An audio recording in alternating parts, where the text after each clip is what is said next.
अस्सलाम वालेकुम जी। तो दोस्तों उम्मीद करता हूँ आप सब खैरियत से होंगे। दोस्तों आज की जो मेरी वीडियो है वो है आम पर। आम की तारीख के बारे में बताता चलो। आज से ये 5700 साल पहले हिंदू बर्मा में लगाया गया। इसका टेस्ट अच्छा होने की वजह से इसे दूसरे मुल्कों में एक्सपोर्ट किया। 300 से 400 ईस्वी सालों के दरमियान ये एशिया अफ्रीका में इसका बीज पहुंचा। उसके बाद इन मुल्कों ने भी लगाना शुरू कर दिया। इसका जो दरख्त होता है वो मैक्सिमम 50 मीटर तक ग्रोथ करता है। और इसका जो दरख्त है उसकी फल देने की एवरेज 80 से 100 साल बताई जाती है। जबकि इस टाइम ईस्ट खानदेश में 300 साल पुराना दरख्त भी पाया जाता है, वो भी इस टाइम फल दे रहा है, वायबल फल देता है। ये पाकिस्तान और इंडिया का कौमी फल है, जबकि बांग्लादेश का ये कौमी दरख्त है। इसमें 20 से ज्यादा विटामिन और मिनरल पाए जाते हैं, जो कि इंसानी जिस्म के लिए बहुत ज्यादा फायदेमंद है। मैं आपको बताता हूँ, अगर आप एक पोर्शन साइज का मैंगो लेते हैं फॉर एग्जांपल, उसका जो वेट है 168 ग्राम है, तो उसमें कितनी मिकदार में मिनरल और विटामिन मौजूद होंगे। सबसे पहले उसमें जो फैट होगा वो 0.65 ग्राम होगा। उसके बाद आ जाए आप प्रोटीन की तरफ। प्रोटीन जो उसमें होगी 1.4 ग्राम होगी। उसके बाद कार्बोहाइड्रेट उसमें 25 ग्राम होंगे। उसके बाद डाइटरी फाइबर जो होंगे वो होंगे 2.5 ग्राम उसमें मौजूद होंगे। उसके बाद शुगर जो होगी वो होगी 23 ग्राम। उसमें सोडियम 1.7 ग्राम।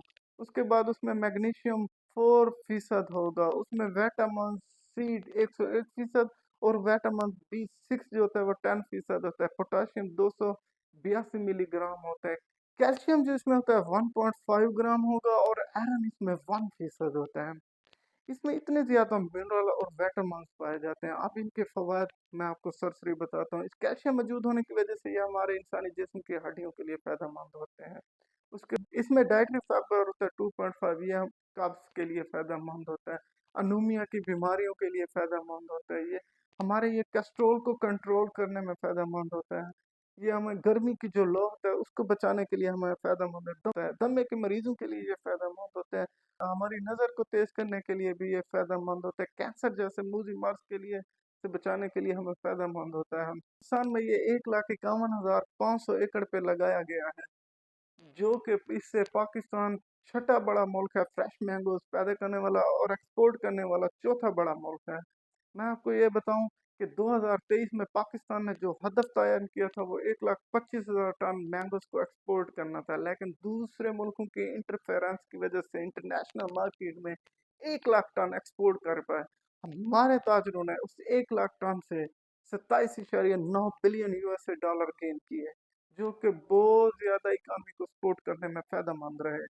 मैं आपको इसके बारे में और भी बताते चलूँ। पाकिस्तान में ज्यादातर जनूबी पंजाब सिंध इन साइडों पे ज्यादा मैंगोस लगाया जाता है। पाकिस्तान का जो मैंगोस है उसकी जो हाइट होती है 60 फुट तक जाती है।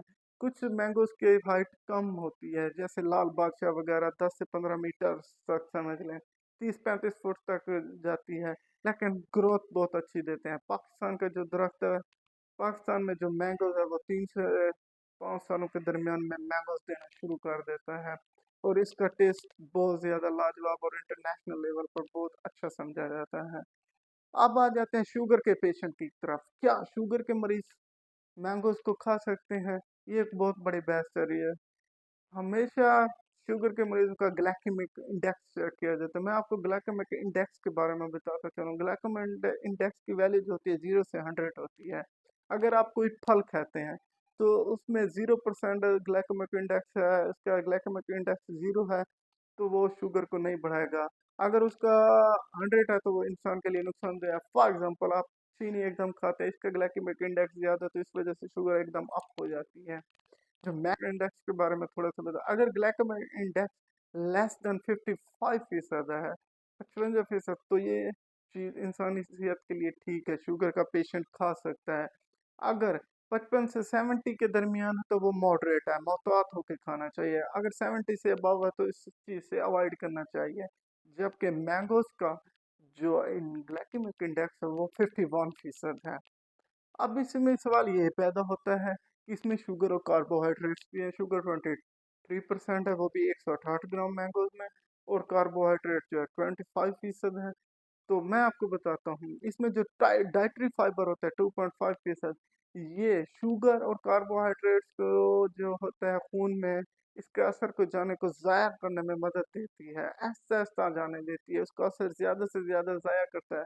अगर इंसान के जिस्म के अंदर पैंक्रियाज पे स्ट्रेस पैदा होता है, इसमें कुदरती तौर पर 101% पाया जाता है, ये इंसानी जिस्म को स्ट्रेस से बचाता है। इस तरीके शुगर का जो मरीज़ है वो एक पोर्शन साइज़ मैंगोज़ खा सकता है। फॉर एग्ज़ाम्पल एक शुगर का मरीज़ है, उसका बहुत दिल करता है कि मैं मैंगोज़ को खाऊँ, वो एक कप में हाफ कप मैंगोज़ काट के खाए।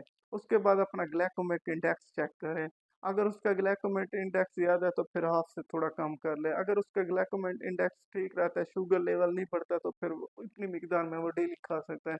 इतनी शुगर के पेशेंट भी मैंगोज़ को खा सकते हैं। उम्मीद करता हूँ आपको ये इन्फॉर्मेशन अच्छी लगी होगी। Thank you.